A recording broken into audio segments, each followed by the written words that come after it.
¿Qué está dando tan buen soporte a los mercados? Saludamos a Víctor Álvaro González, socio fundador de Next Step Finance. ¿Cómo estás, Víctor? Muy buenos días. Luis Vicente, ¿qué tal? Muy buenos días. Porque hay que hacerse esta pregunta para entender qué está ocurriendo precisamente con los mercados. ¿Puede ser el plan de inversión en infraestructura de Joe Biden un elemento principal?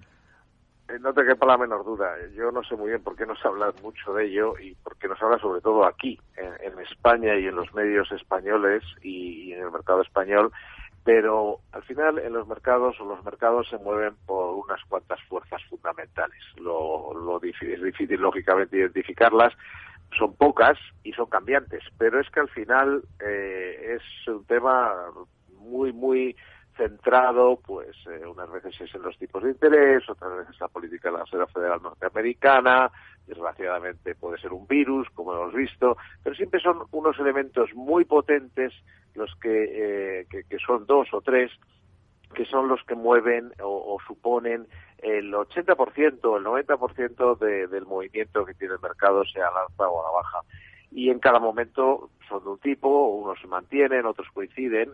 Y en esas fuerzas, ahora mismo, y estoy hablando en el corto plazo, en el último mes aproximadamente, está detrás, sin la menor duda, el plan de Joe Biden de infraestructuras. Yo creo que no nos hacemos una idea de lo que significa hablar que después de los planes de ayuda, de los planes ya de estímulo que se han preparado en Estados Unidos, que son mayores que los europeos, estamos hablando de además añadir entre 2 y 3 billones europeos, 2 y 3 billones en infraestructuras, en gasto en infraestructuras. Esto es una cifra apabullante y no es extraño que efectivamente pues sea lo que tiene realmente entre los analistas, entre los economistas, entre la gente que está realmente en el mercado. Esto es lo que está ahora mismo ahí, porque esto afecta a todo. Es decir, que no puedes inyectar o planear, porque los mercados, como bien sabes, se adelantan. Todos los mercados es adelantarse en base a a ese gasto que habrá, esa inversión.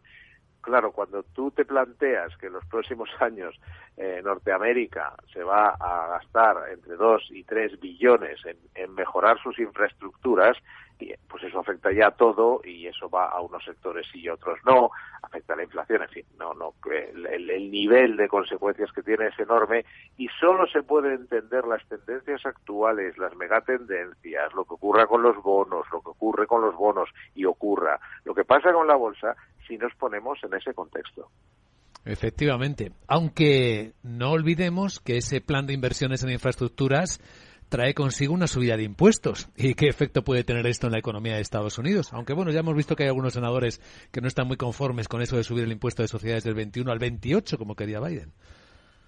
Sí, lo que llama la atención, o bueno, la llama solo relativamente, porque tiene una explicación muy sencilla, es el hecho de que la bolsa sí está muy de acuerdo. Es decir, desde que esto se conoce ya hace días, bastantes semanas, y la bolsa lo que ha hecho es marcar máximos, no dejar de subir, en fin, está encantada de la vida. Y entonces uno se plantea, ¿no? Porque ¿cómo es posible que estamos hablando, pasó lo contrario con Trump, una bajada de impuestos importante para las corporaciones, para las empresas, y el mercado subió durante mucho tiempo en base a eso. ¿Cómo es posible que ahora sea justo al revés?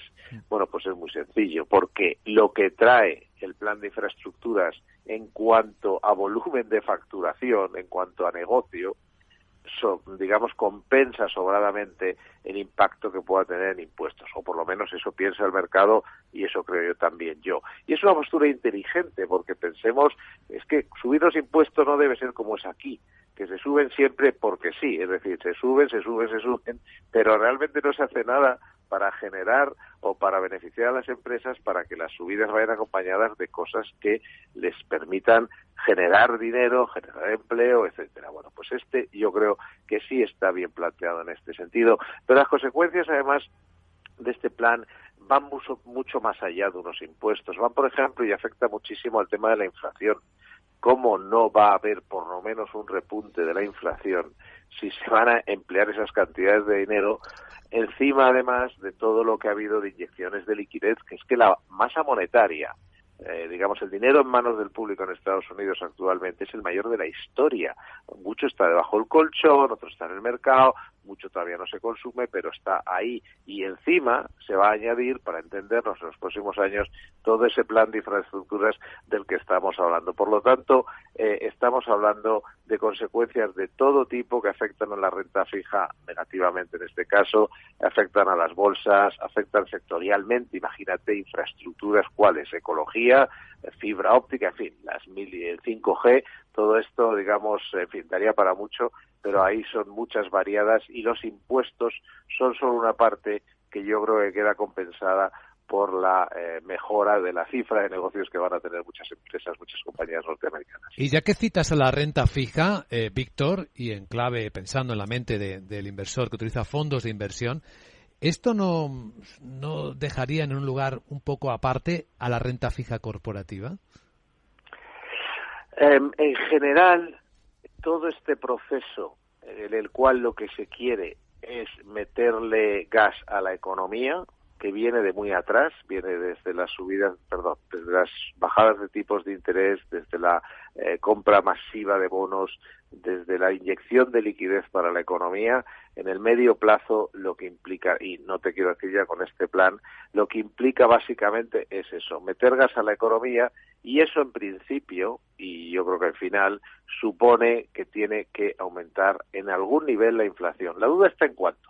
Es decir, en otras circunstancias, si no estuviéramos en plena revolución digital, la revolución digital es deflacionista.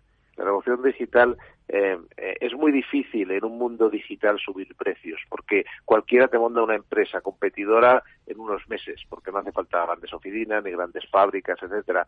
Pero por otra parte hay esta enorme cantidad de dinero que se inyecta en la economía, que mete gas, mete fuerza a la economía y eso tira de la inflación. En definitiva, la renta fija en general se ve afectada negativamente por este proceso. Aquí en Europa todavía no somos conscientes de que también va a ocurrir aquí, eso da para otro programa, no me quiero extender, pero sí que lo afecta y lógicamente también a la corporativa. Lo que pasa es que la corporativa es de muchos colores, por ejemplo, le está afectando muy bien y tiene su lógica a empresas de menor calidad crediticia. ¿Por qué? Porque claro, si las empresas están mal por la situación de pandemia, pero van a tener mucho más trabajo, muchas más ayudas, mucho más crédito barato, mucho más tal, pues lógicamente eso afecta positivamente a su financiación. En consecuencia, habría que cogerlo por partes, pero en general como mensaje yo sería cuidadoso, lo venimos diciendo hace meses, no nos hacían ni caso, la burbuja realmente donde estaba es en la renta fija y todavía sigue algo, pero va a seguir siendo un activo, la renta fija, con el que hay que tener cierto cuidado, especialmente en Norteamérica. Fíjate, con esto acabo, pero es que es importante, la caída que han tenido los bonos en Norteamérica de medio y largo plazo es la mayor en 40 años. En 40 años, es más de lo que yo llevo trabajando. Esto es la caída que han tenido recientemente los bonos. Aquí no vamos a tener una caída así, estamos teniendo una caída en el precio de los bonos, pero eso va a continuar y hay que ser cuidadoso con los fondos de renta fija y revisarlos, ver lo que tenemos en cartera, qué tienen dentro. Esto es muy importante porque no es lo mismo que sea corto que medio y largo plazo. El dato lo dice todo. Víctor Álvaro González, socio fundador de Next Step Finance. Gracias por compartirlo en Capital Radio. Y buen día, Víctor. Muchísimas gracias, Vicente.